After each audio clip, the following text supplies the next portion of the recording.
Coming up next, Meredith Brisson and Jensen from Wayside.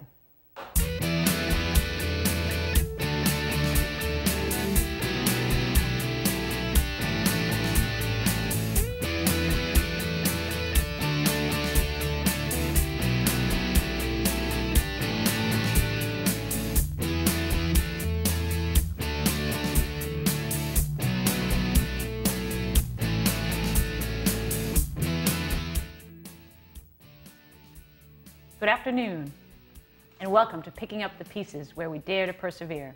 Today we're going to talk about the challenges facing youth and young adults who have mental health issues. Welcome.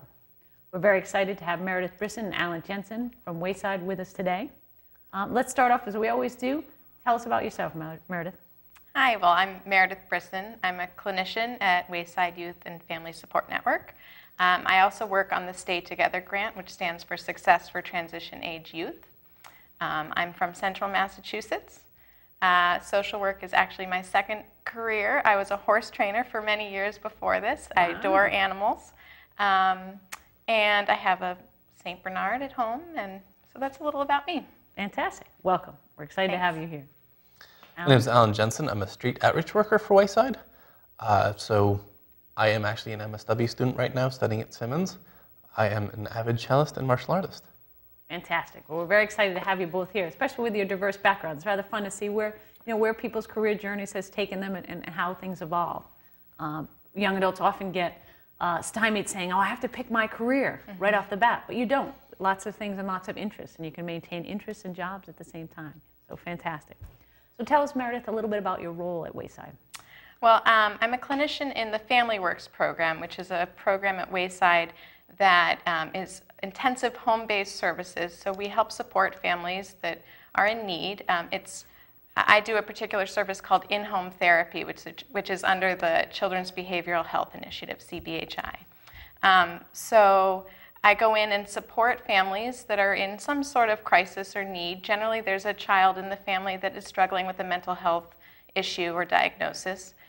So with the youth or young adults that I work with, I help them not only build skills to help them get through crises, but also to find connections in their communities so they can, think about what they're passionate about, find work. And I work with their parents to understand mental health diagnoses that is part of their family, as well as set up environments in their home that will help things work better for everybody in the family. Great. It's all about building skills, because a lot of people say, well, the young adults are coming in a deficit. Well, a lot of us need to find supports and figure out what we're doing, but to have it be strength-based and skill building so they learn, oh, okay, this is how I can advance. This is what I was missing. Yeah. And it's really important to help young adults move forward. Yeah, I like to think of it as building skills and building connections, because with the two of those, you have really good support. That's a great way to look at it. Thank you. Alan, can you tell us a little bit about your role? I work with the Community Links program, and we have a hub within Tempo Young Adult Resource Center. And as a street outreach worker, we engage homeless youth in the area, those who might need help with services. We can provide them with, we can help them out with SNAP benefits or housing issues or applying for mass health or anything like that. And we like to kind of bring them in. We work with Community Links program, works with people under 21, and Tempo is a young resource center with people 17 to 24. And so we try and cover that whole gamut of anyone who's under 24 and they have housing issues or they have issues at home, or they're just not able to really work all that well in the community. We can provide them with either resources or services in the area that would really support them. Oh, great, great. And you also have different services that you do, and one of them is called the Young Adult Advisory Council. Can you tell us about that? The Young Adult Advisory Council is a small group of young adults, 6 or 7 people that meet monthly, and we talk about any changes or things that we might want to have happen at Tempo that we might think progress and welcome more youth into the program. We recently just decided to have the age increased a little bit. If you are 24 and you really want to continue working at Tempo, and you would usually age out at 25, we now have set up some rules where you can continue for a few months at 25 if you're meeting certain goals. Wow, okay.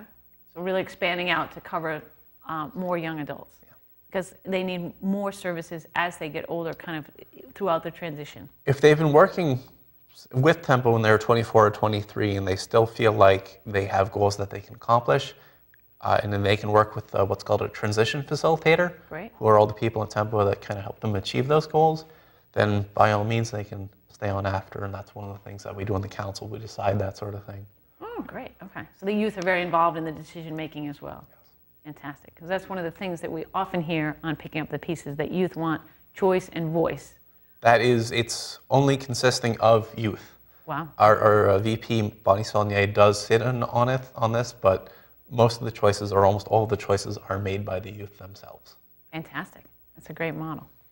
So we talked a little bit about, Meredith, when you said, tell me about yourself. We talked about some of your career choices. How did you get involved in this work? Well, I like to tell people that I sort of was a helper from the start. I'm a middle child, and if you know anything about birth order, middle children are generally in the middle of everything and the peacemakers, and that's certainly been a part of my life. So I love to help people come together and help people get through their struggles. So I'm a social worker in my non-professional life and in my professional life. Fantastic, fantastic. And what attracted you to this specific age group? Because it's a new age group that people are focused on. It's kind of been an underserved population. Yeah. Well, I love working with transition age youth because even though it can be a really challenging time for everybody involved because of the number of transitions that young people between the ages of 16 and 21, although it can go on either end of that as well, you know, there are a lot of struggles, but it's also the time in a young person's life when they're really beginning to look for and discover their passions in life. And so I like to ask the young people I work with, you know, what is it that makes your life worth living? What is it that gets you up in the morning? And once we can pinpoint those things, it's really exciting to, you know, help them incorporate that into their lives to make their lives really meaningful. I also love working with transition age youth because they really, they're brutally honest. And That's very true. Sometimes that turns people off, but to me, it makes me feel like, I think it really builds in a relationship. And I know on the Stay Together grant, we're really thinking about that because in services for young adults, if it's not working for them, they're not going to come. We say Yes. they speak with their feet. So that brutally honest piece is really a benefit to us. And we're going to know if what we're doing is successful by whether young adults start really utilizing mental health services in Massachusetts. Absolutely. They're very forthcoming with what their needs and what they're looking for. So, Alan, what would you say young adults are looking for? I think that they're looking for a variety of things. I think one thing that I think Meredith touches upon is they want to have someone that can kind of listen to them and help them through that process. For me, a lot of times they're looking for help. They're really trying to reach out to me. When I'm out working in the streets and we do encounter someone who needs that sort of thing, they're not very ambivalent about it. They're saying, oh, I'm going to be homeless in a month. Can you please help me? Or I'm having this issue with housing, or I lost my health care and I really need this. They're very honest about what they need and very forthcoming with that. Absolutely, absolutely. And what do you think attracts them to the services that you're providing? Because as Meredith said, if they don't like them, they're not showing up. You could be all alone, you have this great thing planned, and you're just there like, doo-doo-doo. So the Community Links program is out 3 days a week, a couple hours each day. And we're trying to engage the youth primarily in the Framingham area, and we do branch out. We do try and work with different high schools and see what happens. We try and draw them in. We try and say, we have these services. We can provide this for you. And some people will say, yes, I really need this. They'll be drawn to it, and it might take some other people a little bit extra. A lot of time it's need over wants. We do have a washer and dryer at Tempo, and that is a wonderful way of saying, oh, you can do your clothes here. We get a lot of people that way. Cool. But what really draws them in is the wide variety of things that we can set them up with. We can refer them to in-home therapy. We can refer them out for housing. We can help. We can sit down and we can talk to them and say, what do you really want from us? We're not just a one thing. We're a one-stop shop for a lot of different resources, and they know that. And that just kind of draws them in. We also have word of mouth because young adults do talk to other young adults. Yes, Yes. Mostly they text, but but they get out there and on the Facebook and things like that, and they really let each other know, well, what services are really helpful and other services that don't walk there, don't go there. So I think that's an interesting niche. You have the washer and dryer because it's a really practical thing that young adults can take advantage of.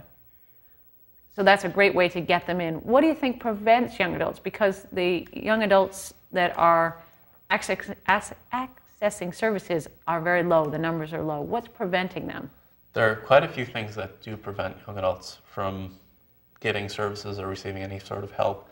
Some of it can come from just generally denying this sort of thing until it's the last second. We've had people say, oh, I'm going to be homeless in a month, and just keep on putting it off, and finally they go, oh no, look what's happening in 2 days, and we have to scramble.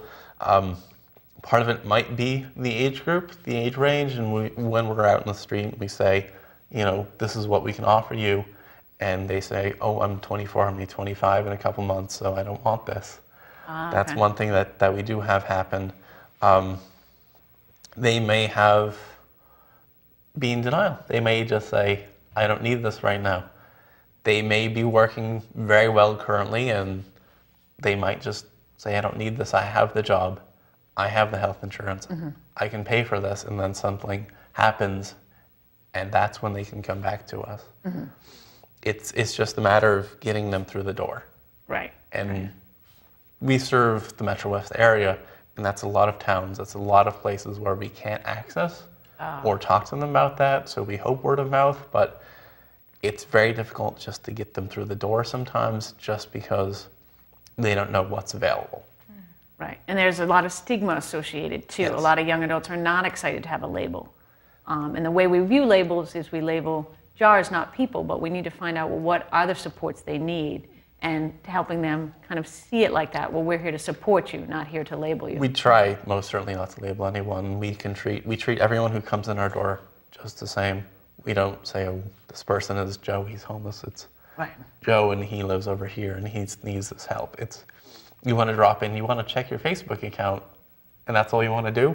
Come on in, we have computers, go ahead and do it. Right. We try and be very general with that.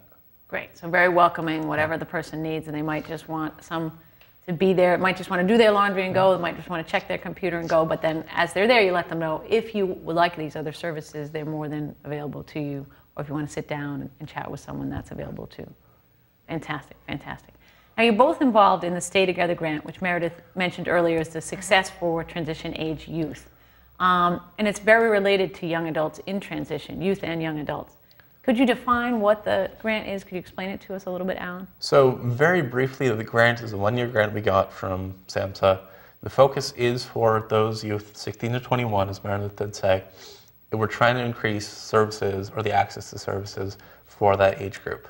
As you said, there are numerous reasons for them not to seek those services. Right.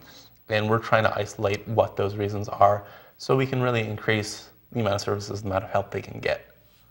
Great. And one of the things we've created is YAGs, or Youth Advisory Groups. Can you tell us a little bit, Meredith, about what those are? Yeah, so one part of this grant is we've partnered with 6 community service agencies, we call them CSAs, across the state. And each community service agency is setting up a youth advisory group. And the purpose of the youth advisory groups is to bring young people together, and the primary purpose is for them to help advise the community service agencies and help them understand, you know, what's working for young adults, what's not working for young adults. Everything from the flyers that they put out, like what is a young adult going to pick up and what are they probably going to toss to the side, to you know, what is really going to keep a young adult engaged in the services. But it's also a great time for youth and young adults to get together and meet other young adults, a little bit of a social atmosphere, and they'll do a lot of projects to help you know, get the word out into the community and really advocate for themselves. So do you want to know where the YAGs are at this point? Absolutely. So the 6 community service agencies that are setting up youth advisory groups are the Gandara Center in Holyoke, Mass., Community Health Link in Worcester, Wayside in Framingham, the Home for Little Wanderers in Boston, Children's Friend in Lawrence, and Justice Resource Institute, JRI, in Hyannis. So they really span the entire state, and people can go to whichever one is closest to them. It's open to anybody as long as you're between the ages of 16 and 25.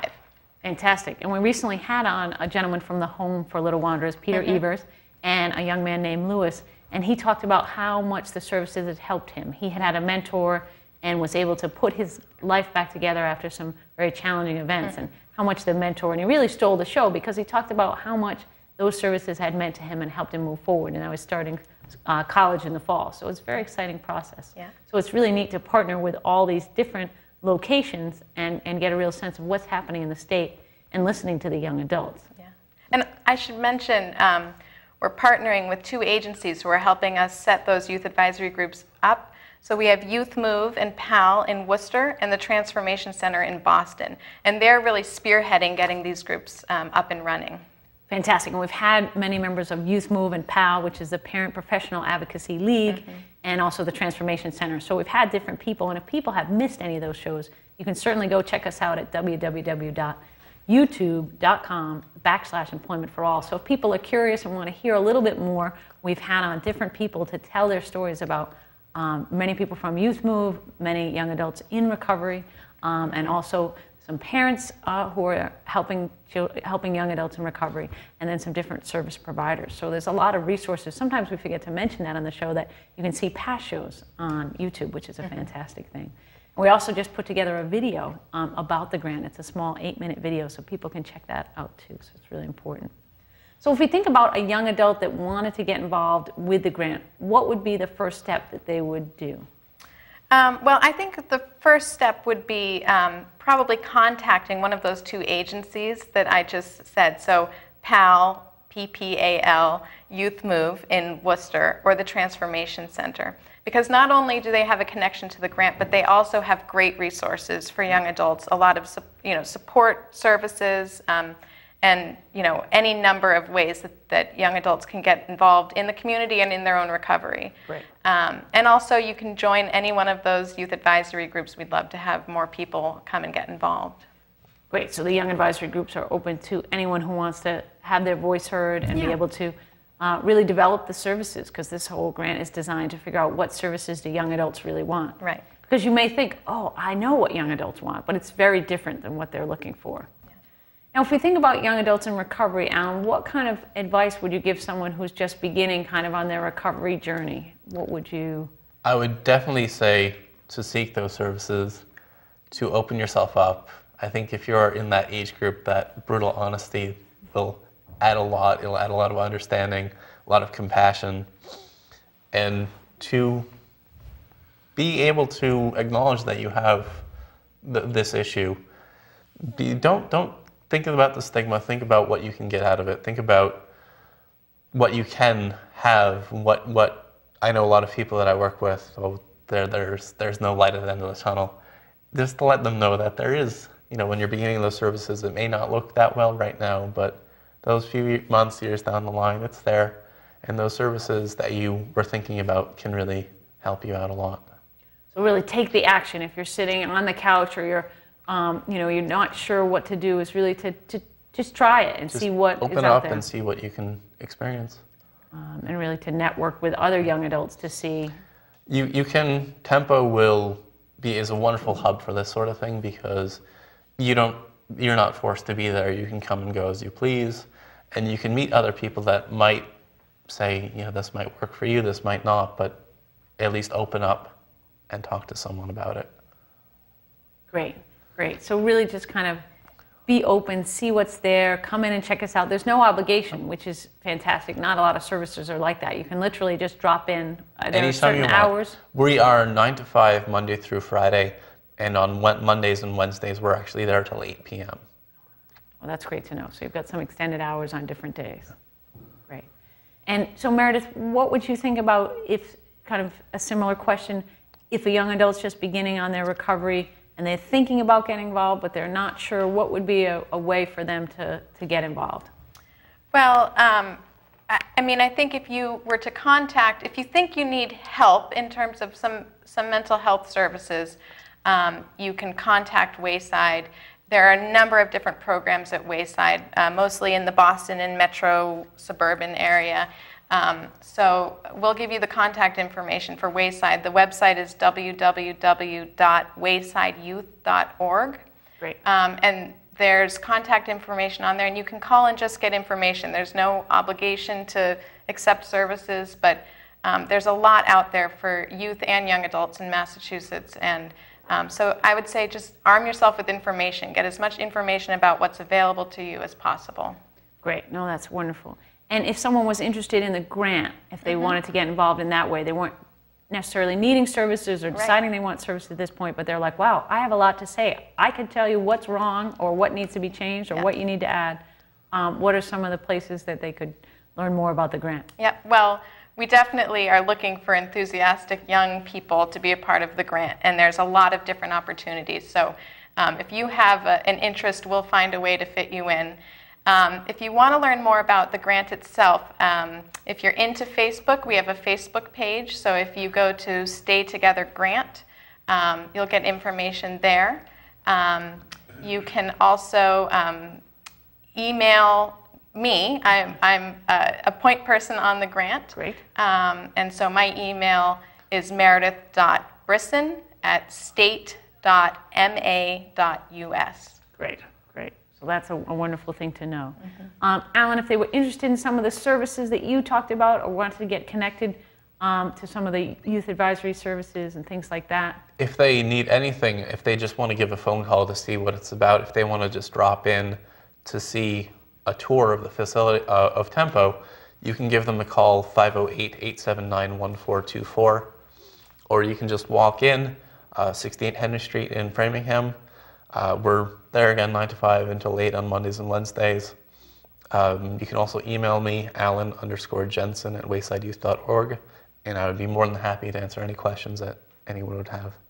Great, fantastic. So we've got two different ways to access, kind of figuring out what are the two main ways to connect, and then there's a myriad of services that you can choose to be part of or not, but really you're encouraging people just to check it out, to stop in, send an email, like us on Facebook, just to kind of initiate that process. We're at the point where we're wrapping up. Alan, do you have any final thoughts for someone who might still be on the fence, like I'm not sure whether the services are for me or if I need support?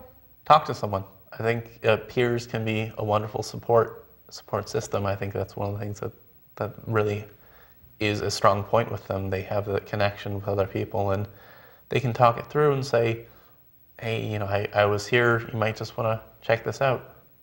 Word of mouth is a wonderful thing, and trust is there as well with the peers. Great, so really connect with a peer, and it could be someone with lived experience who really has gone through the services or understands the services or has benefited from the services, and to learn what has and has not worked for them. Fantastic.